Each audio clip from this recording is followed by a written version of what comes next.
que nadie intente criminalizar el ejercicio del derecho de huelga. Es un acto constitucional de primera magnitud, de toda la calidad democrática. Y ya en algunos casos estamos recibiendo noticias de trabajadores que dicen que tienen miedo a hacer la huelga porque temen represalias. Y por lo tanto yo espero que no haya ningún tipo de represalia. Y lo que tengo que decir claramente es que vamos a ganar el futuro. La huelga general es para ganar el futuro. Es para abandonar la impotencia y la resignación a las que nos condena el gobierno con su política. Nuestra huelga es por el cambio del modelo productivo, porque en España el trabajo tenga más calidad, que las empresas sean más productivas y tengamos un presente menos difícil y un futuro mejor. Tengo que decir que cuando se disipan las tinieblas de la desinformación, los trabajadores se indignan y va a crecer la avalancha de trabajadores para la participación en la huelga. Mire, en esta reforma laboral no se plantea como la última opción el despido. Se podría decir que se plantea como la única opción el despido. En tanto en cuanto, incluso cuando hay que hacer cambios en el ámbito interno de las empresas, y yo voy a confiar en el buen juicio de los empresarios, le va a resultar más fácil a los empresarios despedir a un trabajador que hacer un cambio en la organización del trabajo. Y esto no es una reforma para la modernización, que quede muy claro. Mire, la Comisión Europea efectivamente ha dicho que estamos en el furgón de cola, después de hacer esta reforma. Y el problema no es que estemos en el furgón de cola, que es un problema muy serio, porque al final el furgón de cola está en un tren y el tren tira de todo. Es que podemos quedar en vía muerta en la recuperación europea.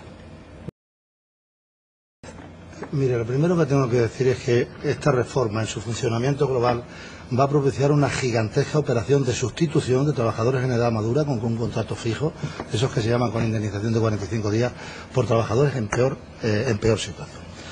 En segundo término, tenía que manifestar que en relación con los jóvenes, en la época del frenesí económico, los empresarios han hecho poco por los jóvenes. Había una enorme precariedad entre los jóvenes. Y aquí tuvimos que acuñar el término 1000-eurista y bajarlo a 800 o 700 euristas. Conseguir como objetivo el 1000-eurismo, que era la realidad que vivían los jóvenes franceses. Y luego yo lamento la miopía y la timidez de la representación empresarial, que sabe que es mucho más importante, por ejemplo, llegar a un pacto sobre la energía. Sí que es un gran diferencial de costo de las empresas españolas, pero no se atreven a meterse la representación empresarial con las eléctricas, y es fundamental y prioritario bajar el precio del dinero para que las pequeñas empresas puedan tener acceso al crédito. Esos dos son graves problemas que solucionar. Que el argumento del equilibrio es un argumento equilibrista, porque la reforma se debe denominar contrarreforma, y es sobre todo un atropello, una injusticia, y además es un inmenso error. Los dos planes de ajustes más duros de toda la Unión Europea son el de Grecia y el de España. El único país que ha hecho una reforma laboral ha sido España. Cuando, acordémonos, en la época de crecimiento económico éramos el país que más empleo generaba de Europa. Bien, es verdad que precario. Por lo tanto, el problema no estaba ahí en la reforma laboral. Y no hay más que oír a los empresarios. Los empresarios quieren seguir apostando por un modelo de competitividad, de mejora de la productividad, basado en el abaratamiento de los costos laborales. Y ese es uno de los grandes errores. El gobierno ha invitado a los empresarios a que sigan por un sendero que es el que nos ha llevado a esta situación tan difícil. Y lo que hay es que hacer las cosas en un sentido muy distinto. Confundir los problemas del mercado laboral con las reformas laborales es un error tremendo. Si fuera por reformas laborales, que en España se han hecho casi 60, saldría el empleo materialmente por las orejas. Lo que ha ocurrido en los últimos 20 años ha sido que ha aumentado la población activa en España en 8 millones, mientras que en Francia ha aumentado en menos de 4, o en Dinamarca se ha estancado y ha ido a la baja. La reforma que se debería haber hecho es para mejorar la calidad del empleo, que es lo que no hace, es facilitar el despido. Y además quiero insistir en esta idea.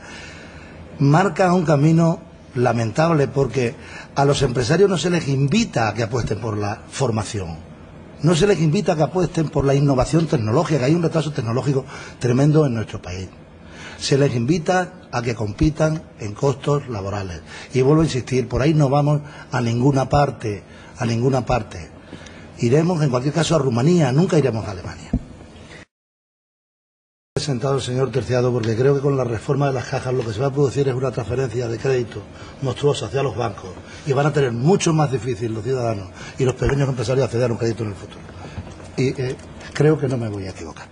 Segundo término, aunque sea muy impopular hablar de impuestos, el problema que tiene este país no es que se gaste mucho por parte del erario público, no, se gasta poco. Gastamos 5 puntos menos que la media europea. Es que se recauda menos y hay un enorme fraude fiscal. Aquí en España, cuando los comparamos con Suecia, debemos de saber que un trabajador español, un obrero industrial, paga 3/4 partes de lo que paga en impuestos un trabajador sueco. Pero es que un empresario, una persona con capacidad económica, en relación con Suecia, paga menos de la mitad. Por lo tanto, el grave problema que tenemos en España es que se recauda poco. Y por ahí hay que empezar a hablar en términos eficaces. Bueno, si me permite, iba a hacer un comentario respecto a Strauss-Kahn. Ha dicho que ante esta crisis no caben viejas recetas y han sido las que ha aplicado el Fondo Monetario. Por lo tanto, no es una autoridad, precisamente a través de sus palabras. Mire, el presidente del Gobierno ha vinculado la vida laboral al alargamiento de la edad de jubilación de 67 años. Y yo la pregunta que tengo que hacer es, ¿está el Gobierno en condiciones de asegurarle un empleo a un trabajador o una trabajadora hasta los 67 años?